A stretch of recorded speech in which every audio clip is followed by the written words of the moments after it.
नमस्कार सर्वांना. जय शिवराय, जय शंभूराजे. तर मी आलेले आहे बघा आज शेतात. मी माझ्या सासऱ्यांना शेतात पाणी पाजू लागायला. इकडं आहे आमची विहीर. असा दिवस मावळायला आलेला आहे. दिवस मावळायला म्हणजे आता 4 वाजलेले आहेत. 4 वाजलेले आहेत. उद्यापासून लाईट काय दिवसभर नसणार आहे, म्हणून म्हटलं आज शेवटचा दिवस आहे, पाणी पाजून घ्यावं. मग काय, मग आले इथं आणि बघितलं विहिरीत केवढं पाणी आहे, येतंय का नाही. आणि त्यानंतर दादांनी आवाज दिला मोटर चालू करायची म्हणून. मग काय, पेटी खोलली आणि मोटरचं बटन स्टार्ट केलं. तर असं स्टार्ट केलं. ॲटो होता, पण ॲटो टाकायची काही गरज नव्हती, कारण लाईट थोड्या वेळानं जाणारच होती. म्हणून म्हणलं चालू केला आणि लॉक करून ठेवून देते आता चावी. अशी मस्तपैकी तुम्ही चालू करा येऊ नका म्हणजे झालं बरं का. आणि त्यानंतर बघा परत मग राहून राहून विहिरीकडे बघत होते, कारण आता उन्हाळा आलाय ना, पाणी पुरत नाही शेवटपर्यंत, म्हणून बघावं लागलं. आमचे दादा काय म्हणते तर बघा, पलीकडच्या बाजूला हो, पलीकडच्या बाजूला तिकडून दार चालू आहे, ते पाणी मोडायचं तिकडून. तो का हात वर करून सांगतात कसं नात करते काय, ओरिजिनल रॉयल शेतकरी कारभारीन. आणि इकडं मी अशा बाजूला आले आहे. आमची ज्वारी बघू शकता तुम्ही अशी आहे. आणि म्हणजे गेल्या बारीनं अजून नुसती पोटऱ्यात होती, काय काय पोटऱ्या आहेत, काय काय कंस खुलले आहेत, असं झाले बघा. फुलं आहेत अजून. ही फुलं आता याचं आबाळ फिरलं नाही, आता बी भरतेत म्हणजे हुरडा होतं याचा. मस्तपैकी हुरडा पार्टी पण करणार आहे बरं का. ब्लॉग कंटिन्यू बघत चला, म्हणजे पुढच्या व्हिडिओमध्ये. आत्ता नाही, आत्ता ह्याचं बी व्हायचं आहे अजून. आणि असं पुढं पुढं पुढं पुढं आले.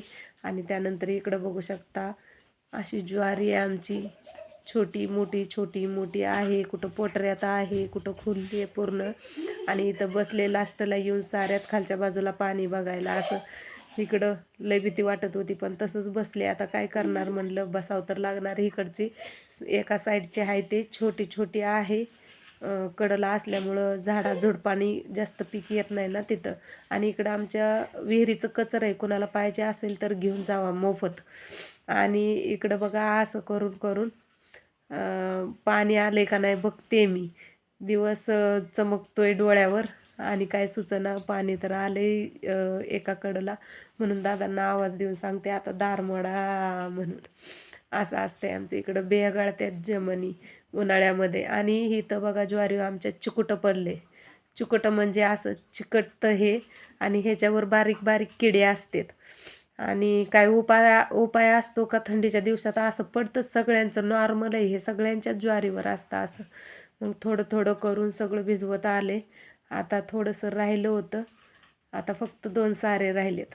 2 फक्त, ही एक आणि ती एक, मग झालं. मग आता बघा झालं म्हणल्या, म्हणून म्हणलं आता तोपर्यंत जवळ आले विहिरीत काय काय आहे बघावं. तर मग काय, सशाची आणि कासवाची गोष्ट बघितलीच असेल, त्यामधलं ओरिजिनल कासव मला बघायला भेटलं. मग बघू शकता तुम्ही कसं आहे कासव आमच्या विहिरीत. एकदम भारी शांत बसले, गपचूप व्हिडिओ केला, नाहीतर हे पळून गेला असतं. तुम्हाला पण नाही मला पण नाही बघायला भेटलं असतं. कसं वाटलं कासव. आणि येता येता आपल्या शेतात मका आहे, मकाची कणसं घेऊन आले. तर घरी आले तर काय म्हैस आड्यावेड्या घ्यायला लागले, गुरं बघायला लागलेत माझ्याकडं. ऊस तर तोडायचा आहे. दाजी गेलेत बाहेर भाड्यानं. इकडं ट्रॉली पंक्चर झाले, ट्रॅक्टर घेऊन गेले, ट्रॅक्टर बी तिथं पंक्चर झाले. आणि इथं शेळ्या बिळ्या. कसा वाटला ब्लॉग सांगा कमेंट करून. बाय.